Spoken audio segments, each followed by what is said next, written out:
Hello guys, welcome back to this channel. In this today's tutorial, I'm going to show you how you can delete all watch history on TikTok.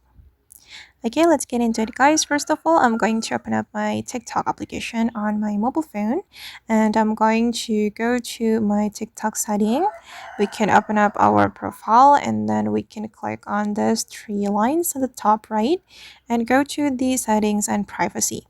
And here we need to select the activity center and select the watch history.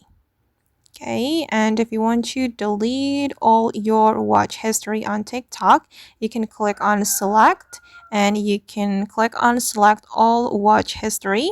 Then you just need to click on delete and all of the watch history will be deleted.